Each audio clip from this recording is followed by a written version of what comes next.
የኢትዮጵያ ኦርቶዶክስ ቤተክርስቲያን ነገረ መስቀሉ ማለት ነገረ ድህነትን ሁሉ ጭምር የያዘ ነው። የመዳን ትምህርትን ጭምር የያዘ ነው።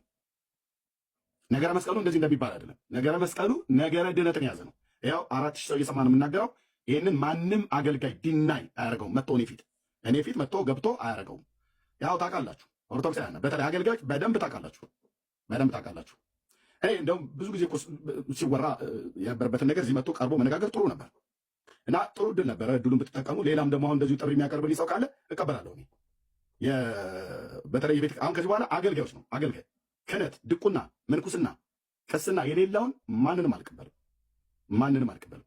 የክህነት አገልግሎትን የሚያገልግል በቤተክርስቲያኒቱ የሚታወቅ ካልሆነ በስተቀር ዝም ብሎ ከሰፈር ላይ የተነሳ ፊታቸው አንድ ቀን ታይቶ የማያውቅ የሰፈር ሰዎች ሁሉ እየመጡ ከኔ ጋር ልፊያ አልቀበልም። አገልጋይ የሆነ ካህን የሆነ ዲያቆን፣ መምህር፣ ቆሞስ እንደዚህ የሆኑ መነኮሳት የሆኑ ይምጡና ያው ያኔ ኤርሚያስ ቤተክርስቲያን እንደማቅና እንደማላቅ አላችሁ ማለት ነው። ወይ ደግሞ መጽሐፍ ቅዱስን እንደማላቅም እግረ መንገዳችሁን በዓለም አደባባይ ላይ ታጋልጣላችሁ። ጥሩ እኮ አይደለም።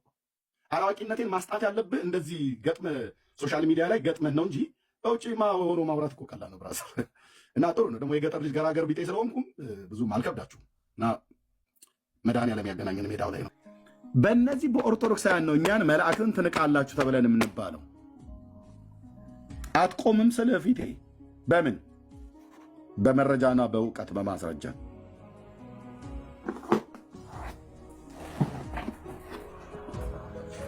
በዚህም በእግዚአብሔር ቃል በመጽሐፍ ቅዱስ ማለት ነው።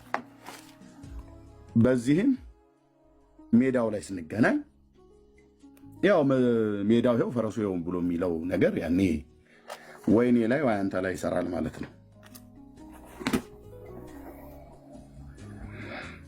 ፍርሃት ነው አይደል?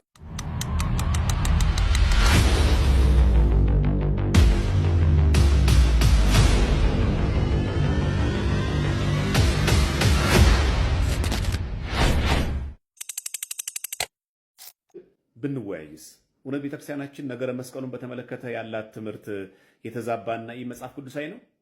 ስለዚህ ይህንን የዲቤት ጥሪ እሱ ያቀረበውን ማለት ነው እኔ የምቀበል መሆኑና ገለልተኛ በሆነ አካል ከተቻለ ቴዲ ሐዋሳ ቤት ለመወያየት ዝግጁ ነኝ።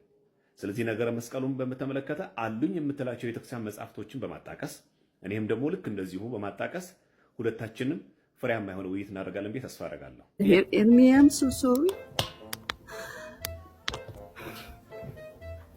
በጣም ደንግጫለሁ።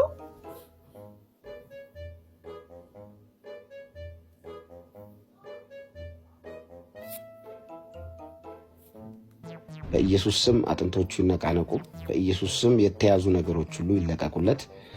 ሰውነቱን ቀስሮ የያዘ ህመም በናዝሬቱ በጌታ በኢየሱስ ክርስቶስ ስም እንዲለቀው እንጸልያለን። እግዚአብሔርን እንማጸናለን። አባታችንን ምህረት እንዲያደርግለት እንለምነዋለን። ኤርሚያስ አበበ እውነቱን ተናገር።